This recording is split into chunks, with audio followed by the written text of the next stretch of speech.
Hey everyone, I'm James Otter of Otter Surfboards, where we design and make wooden surfboards here in Cornwall. And I'm going to show you how we turn these into one of these.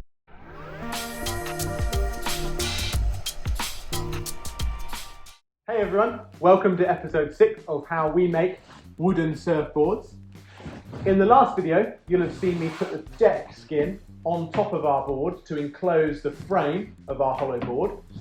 And in this video, I'm going to show you how we rough out the board in the first stage of the shaping.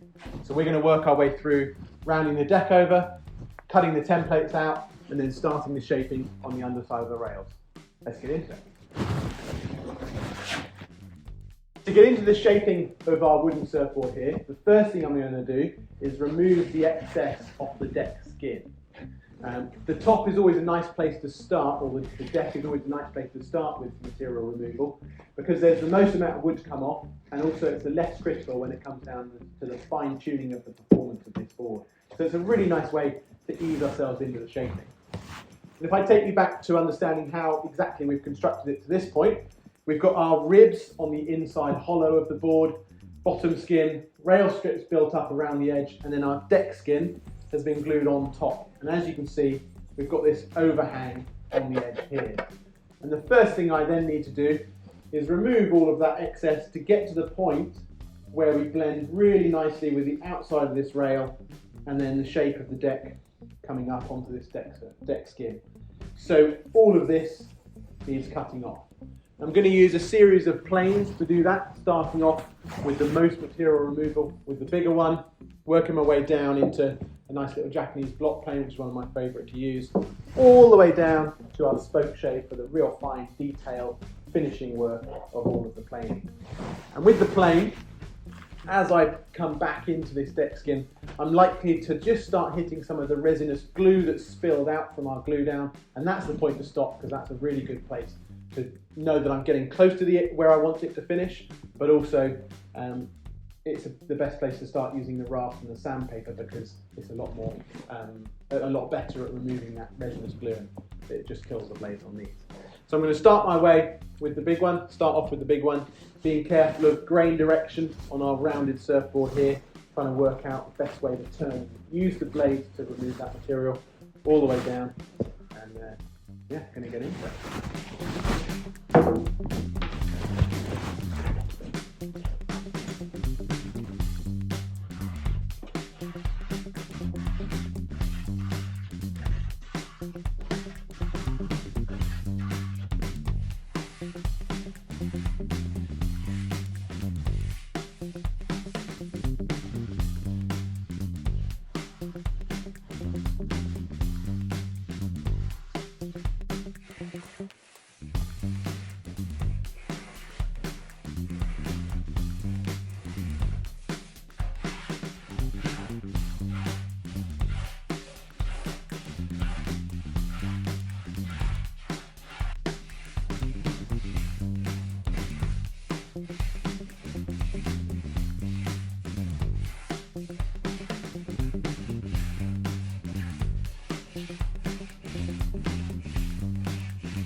Now I've finished roughing out that top surface with the planes. The next thing I need to do is template the nose and tail, which means cutting the nose and tail shape.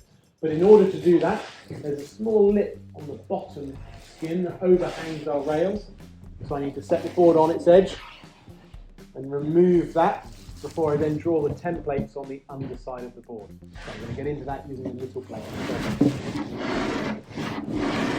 And I've got to be really careful not to touch any of the rail strips. I want to preserve all of those strips. It's just material off that bottom skin that I'm looking to get, which is why I'm just using it.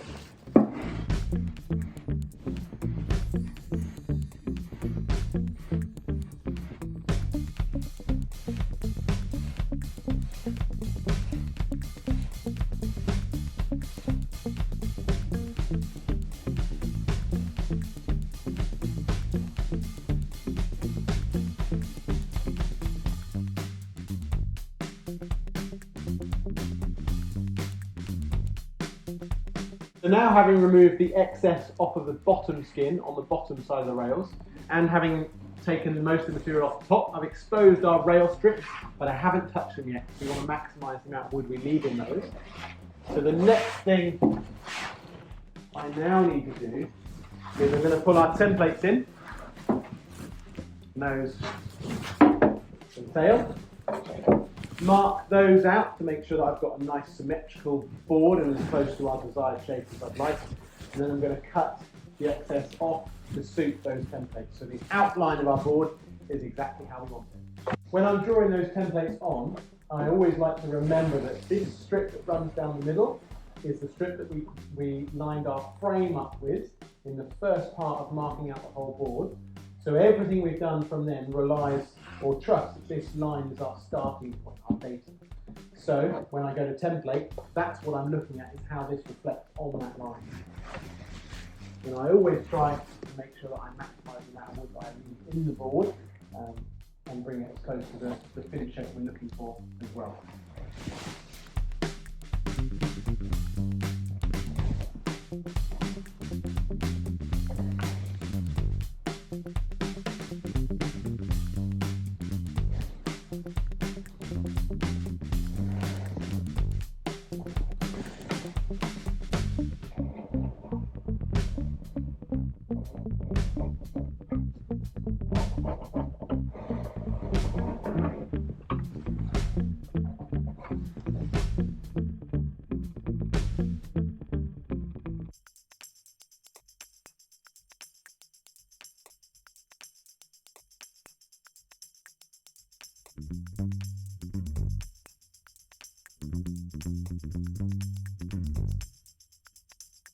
Now that I've drawn that pencil line on the nose and tail to tell us where that template wants to be, I now need to remove that excess wood. And if you have a look at what I need to do, here's a cross section of what we've got going on at the nose and tail, where we've got the solid block rather than the rail strips. So that gives us a good amount of material to go into. We've got our bottom skin that's facing the ceiling at the minute with the board this way up, and our deck skin down here. And I've drawn a pencil line a little bit in from the current edge, about here. And I now need to cut and then rasp a finished edge that is nice and square according to that skin as we're looking at it, this surface as we're looking at it. And the reason that I want that to be nice and square, once I've removed all of this, is that when I come to shape the rail, I'm going to be blending the curve of the bottom of the rail into the top of the rail. And I want the apex of that curve to be true to that template. So by having that template starting off nice and square, it means that the apex of our rail is going to finish exactly where we want it.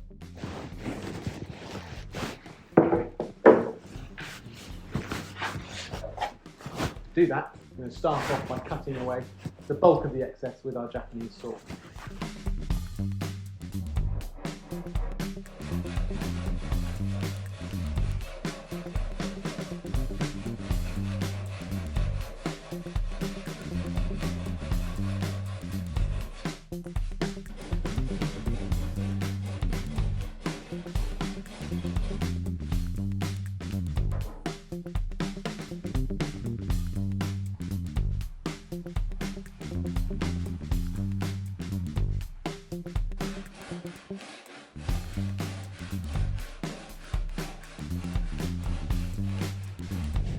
Now that I've cut off the excess and used the rasp to come back to give us our nice tight outline on that template, I'm going to roll the board over, because the next thing that I want to do is take our blended rail that we've got through that middle section that we did first thing, and I'm going to take that all the way through the nose and tail. And as you can imagine, as the board gets thinner towards the nose and tail, the amount of material that comes off actually is less. So I like to give myself a few guideposts to aim at. The first of which is a line on the outside face that we've just made, and that's going to be the apex of that curve where the top rail shape blends into the bottom rail shape. So that pencil line I'm about to draw is going to stay on the board till right at the last moment, and then I know that that apex of that curve follows this template really neatly. So I like to take the wide point from the rail back here, and then I'm running that through the nose.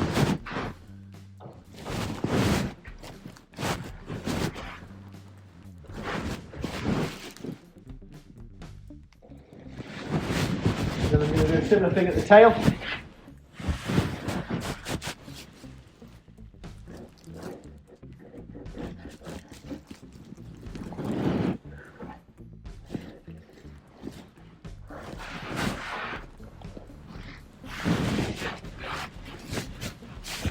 And then because it's less material to come off, I'm just going to use the smaller planes and introduce, kind of pull this rounding all the way around the board.